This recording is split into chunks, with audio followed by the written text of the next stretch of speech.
अल-यौम नख्तिमु अला अफ़वाहिहिम व तुकल्लिमुना अयदीहिम, ये तेरे हाथ गवाही देंगे। यही हाथ कुरान पाक है जी, सूरह यासीन की सूरह आयत मुबारक है। यख्तिमु अला अफ़वाहिहिम, तेरे मुंह को, ये जो मुंह है इसे मोहर लगा दी, बोलने की सकत जुबान नहीं बोलेगी, हाथ बोलेगी। जिससे इस हाथ से जहां ठप्पा लगाया, ये बोलकर कहेगा फला जालिम के हक में इसने ठप्पा लगाया था। तो वहीं अगर हजरत सैयदना इमाम हुसैन पाक रज़ियल्लाहु ताला अन्हु पूछ ले, बता मैंने तो जालिम के मुकाबले में छोटे से शीरखार बच्चे को भी कुर्बान कर दिया, तो तूने जालिम के हाथ में हाथ क्यों दिया? क्या जवाब है?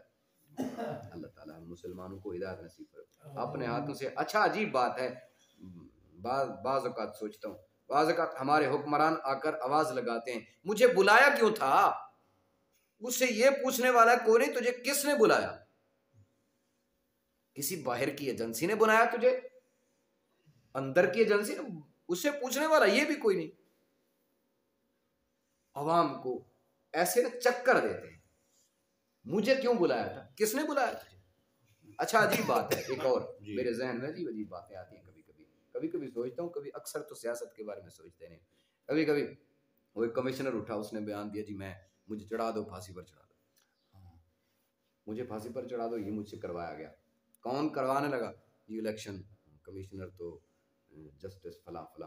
तो अजीब बात है, जस्टिस जिसके पास ताकत है, हुकूमत है, बुलाए तो वजीर आजम को भी सामने बुला लेता है, लेकिन उस शख्स के जवाब में, कमिश्नर के जवाब में मीडिया को बयान दे, तेरे पास ताकत है तो उसे अदालत में ले,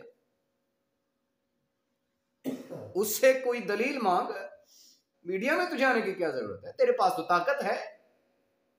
अच्छा ये बातें सोचता बंदा नहीं है, जब सोचता है तो तकरीबन बंदे के दिल में अफसोस, पाकिस्तान का बेड़ा गर्क किया जा रहा है, मुल्क हमारा है, हमारे दिए हुए टैक्सों से चलता है, गरीब के खून की पसीने की कमाई से ये मुल्क चलता है। गरीब के इतने पूछने का भी हक ही नहीं है, तुझे किसने बुलाया, तुझे क्या जरूरत थी मीडिया में आकर बयान देने की? तेरे पास ताकत है तो अदालत में बुला। अल्लाह ताला ये बातें जहन में आती हैं बाज़, मैंने इसलिए की हैं, मैं सुनाने के लिए, किसी के पास इसका जवाब है तो मुझे जरूर इरसाल कर दे नेट से इन बातों का। तो ये बातें सिर्फ और सिर्फ दिल के अफसोस की हैं, पाकिस्तान का नुकसान कर रहे हैं कोई भी।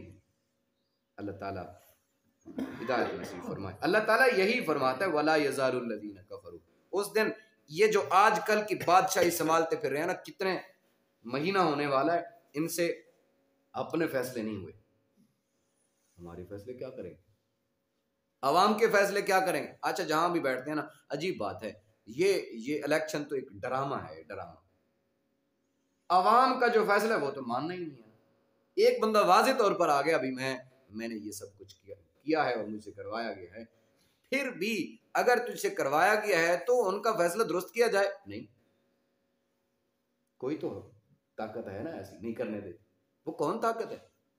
ये अवाम ने पूछना है, मैं और आप पूछ सकते हैं, वो कौन है जो एक झूठा शख्स आ गया सामने, भाई ये झूठ किया गया, किसने ये करवाया तुझसे? कि अल्लाह ताला हिदायत नसीब फरमाए। उस दिन अल्लाह की हुकूमत होगी, खाओ आज गरीबों के खून को चूसो, आज इन मिस्कीनों के जो अपनी दिहाड़ी अपने बच्चों के मुंह से निवाला खींच खींच कर तुम्हें टैक्सों की सूरत में देते हैं, खा लीजिए, क़यामत वाले दिन इनके हाथ होंगे और तुम्हारे गिरबान होंगे। जो अपने बच्चों के मुंह से निवाला खींच खींच कर टैक्सों की सूरत में तुम्हें देते हैं, क्या उनके दिल की आहें अल्लाह के पास नहीं जाती? क्या अल्लाह का अर्श नहीं हिलता मजलूम की आह पर? क्या मजलूम जब अल्लाह के यहाँ पुकारता है, चीखता है, ये सुनते नहीं है कभी कोई भाई खुदकशी, अपने बच्चों को ले जाकर खुदकशी करने के लिए तैयार था, क्यों? ये इन जुल्म की हवाओं की थपेड़ों से थक गया था। इसका जवाब दे कौन होगा? अल्लाह यही फरमाता है उस दिन अल्लाह के फैसले होंगे, युहकिमुल्लाह, अल्लाह के फैसले होंगे और किसी की हुकूमत नहीं होगी।